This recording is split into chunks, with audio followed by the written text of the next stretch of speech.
मेरी एक फ्रेंड ने आज मुझसे पूछा कि यार मैंने ज़िंदगी में कभी किसी का बुरा नहीं किया, किसी का दिल नहीं दुखाया। मैं सबका ध्यान रखती हूँ। लेकिन उसके बावजूद भी मेरे साथ ज़िंदगी में बहुत बार ऐसी घटनाएँ होती हैं, जहाँ पर मैं ये सोचने को मजबूर हो जाती हूँ कि मेरे साथ इतना बुरा क्यों हो रहा है? जबकि मैं बहुत सारे ऐसे लोगों को जानती हूँ, जिनकी ना नीयत साफ़ है, ना कर्म, उसके बावजूद भी वो तरक्की कर रहे हैं, उनको सब कुछ मिल रहा है। ऐसा क्यों? और मुझे लगा कि आप सबके मन में भी ये सवाल ज़रूर आता होगा क्योंकि मेरे मन में भी आता है। तो चलिए एक कहानी के ज़रिए इसे डिकोड करने की कोशिश करते हैं।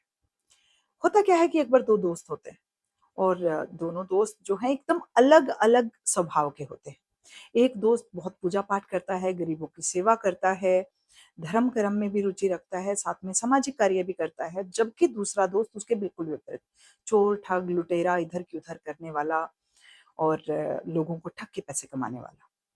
अब वो दोनों दोस्त कहीं जाने का प्लान करते हैं। पुराने समय की बात है, जंगल से होकर रास्ता जाता था।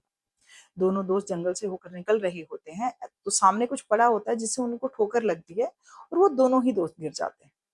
एक दोस्त को बहुत ज़्यादा चोट लगती है, हाथ-पैर टूट जाते हैं और जबकि दूसरे दोस्त को जब ठोकर लगती है, तो वो जहाँ पे गिरता है, वहाँ से एक पोटली निकलती है, जिसे जब खोल के देखता है, तो उसके अंदर से हीरे-जवाहरात निकलते हैं।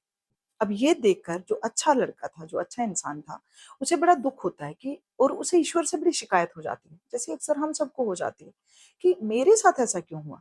उसके बाद जो जिस मंदिर में अक्सर वो जो धार्मिक दोस्त था, वो जाया करता था, उस मंदिर के पुजारी से जाके वो मिलता है।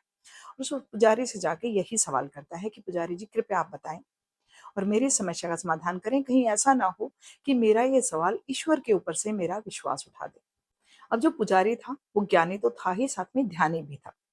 उसने ध्यान लगाया और पिछले जन्म उन दोनों के जाने और उसने जवाब दिया कि जिस तरह के आपके पुराने कर्म रहे हैं, जिस तरह के कर्म करके आप इस ज़िंदगी में आए हो, आपका तो इतना बुरा हाल लग होना था इस चोट लगने के बाद कि आपसे चला नहीं जाना था और आपकी ज़िंदगी बिस्तर में निकलनी थी।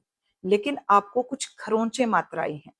जबकि आपका जो दोस्त दूसरा, उसको हीरे जवाहरात से भरा हुआ पूरा बोरा मिलना था, जिसे मात्र एक पोटली मिली है। उसका ये जन्म बहुत ही ज़्यादा सुख में, समृद्धि में और ऐश्वर्य में जाना था। लेकिन उसने अपने पुराने जन्मों के जो कर्म हैं, इस जन्म में इतने खर्च कर दिए कि उसे एक पोटली में संतुष्ट होना पड़ रहा है। मुझे लग रहा है कि इस कहानी से काफ़ी सवालों के जवाब डिकोड हुए हैं। अगर आपको भी लगा और आप भी मेरी बात से सहमत हैं, तो कृपया मुझे कमेंट करके बताएँ ज़रूर। धन्यवाद।